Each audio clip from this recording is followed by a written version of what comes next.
Arjun Apollo spectra hospital द्वारा world kidney day के celebration पर डॉक्टर जितेंद्र राजपूत द्वारा किडनी के महत्व के बारे में जानकारियां दी गई। डॉक्टर जितेंद्र राजपूत ने किडनी से होने वाले रोग और उनके इलाज के बारे में विशेष जानकारी दी। मोहित तिवारी की रिपोर्ट। स्टार्ट। मेरा नाम डॉक्टर जितेंद्र राजपूत है। मैं एक किडनी रोग विशेषज्ञ हूँ अर्जुन अपोलो स्पेक्ट्रा हॉस्पिटल में। आज 14 मार्च 2024 को हमने वर्ल्ड किडनी डे सेलिब्रेट किया, जिसमें हमने जो भी हमारे किडनी ट्रांसप्लांट पेशेंट्स हैं और डायलिसिस पेशेंट्स हैं उनको फैसिलिटेट किया। बेसिकली हम वर्ल्ड किडनी डे क्यों सेलिब्रेट करते हैं इसके बारे में जानकारी दी।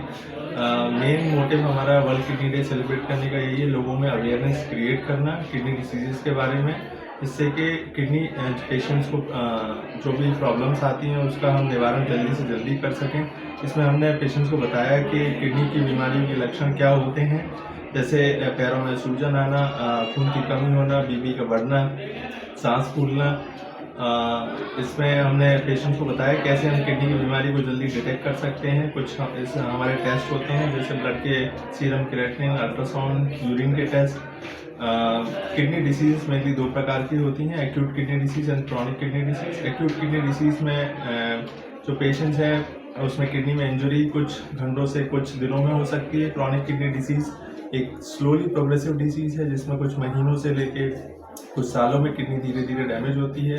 एक्यूट किडनी डिसीज के मेनली कारणों की हम बात करें, बहुत ज़्यादा उल्टी या वॉमिटिंग, दस्त होना, पानी की कमी आना, ब्लड प्रेशर का अचानक से कम होना, पेन किलर्स का अब्यूज़ होना। इसके अलावा कोई ऑब्स्ट्रक्टिव यूरोपैथी एक्यूट ऑब्स्ट्रक्शन की वजह से हो सकता है, एंड पॉइजनिंग में हो सकता है। मल्टीपल रीजंस हैं इसके। क्रॉनिक किडनी डिसीज़ की अगर हम बात करें तो इसका मेनली कॉज जो इंडिया में है वो है डायबिटीज़ के अलावा हाइपरटेंशन, अगर आपको ब्लड प्रेशर अनकंट्रोल है, कुछ किडनी में प्रोटीन निकलने वाली बीमारियां होती हैं जिन्हें हम ग्लोमेरुलोनेफ्राइटिस कहते हैं। इसमें शरीर से पेशाब में झाग आता है, पैरों में सूजन आती है, मरीज का ब्लड प्रेशर बढ़ता है। कुछ ऑटोइम्यून डिसीजेस भी होती हैं जिसमें कि किडनी अफेक्ट हो सकती है, जैसे ल्यूपस नेफ्राइटिस। कुछ सिस्टिक किडनी डिसीजेस भी होती हैं जिसमें किडनी में गठाने बनने लगती हैं और किडनी धीरे धीरे डैमेज हो सकती है।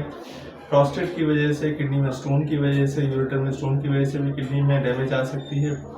पेन किलर का एक्सेसिव यूज़ करने की वजह से, ओवर द काउंटर ड्रग्स की वजह से भी किडनी डैमेज हो सकती है। इस साल की जो हमारी वर्ल्ड किडनी डे की जो थीम थी उसके बारे में हमने डिस्कस किया, that is kidney health for all, advancing equitable access to care and optimal medication practice.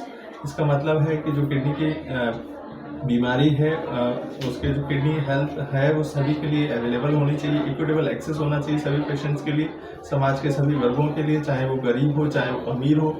और जो भी मेडिकेशन का यूज़ है वो ऑप्टिमल होना चाहिए, पेन किलर कम से कम यूज़ होना चाहिए, और समय समय पर अपनी किडनी की जांच करते रहें। किडनी को हेल्दी हम कैसे रख सकते हैं ये भी हमने डिस्कस किया कि जिन भी पेशेंट्स को डायबिटीज़ है, हाइपरटेंशन है, वो अपनी किडनी की समय समय पर जांच कराएं एवं डॉक्टर से कंसल्ट करें, और पेशेंट्स अपने हाइड्रेशन स्टेटस को मेंटेन करके रखें, पेन किलर्स का अब्यूज़ कम से कम करें। इसके अलावा हमने और भी जानकारी दी पेशेंट्स को, जैसे कि अगर उन्हें कोई प्रोटीन में निकलने वाली बीमारी है किडनी से, जिसे नेफ्रोटिक सिंड्रोम या नेफ्राइटिक सिंड्रोम कहते हैं, तो ऐसे में हम पेशेंट्स अगर हमसे जल्दी मिलते हैं तो हम उनके कुछ टेस्ट करते हैं जिसमें किडनी बायोप्सी कहते हैं, और उसमें पेशेंट्स पूरी तरीके से ठीक हो सकते हैं। तो मैं जितने भी समाज के वर्ग इसे सुन रहे हैं उनसे अपील करूंगा कि आपको अगर किडनी में बीमारी की कोई भी लक्षण है तो आप किडनी रोग विशेषज्ञ से जल्दी मिलें और उचित परामर्श लें। धन्यवाद।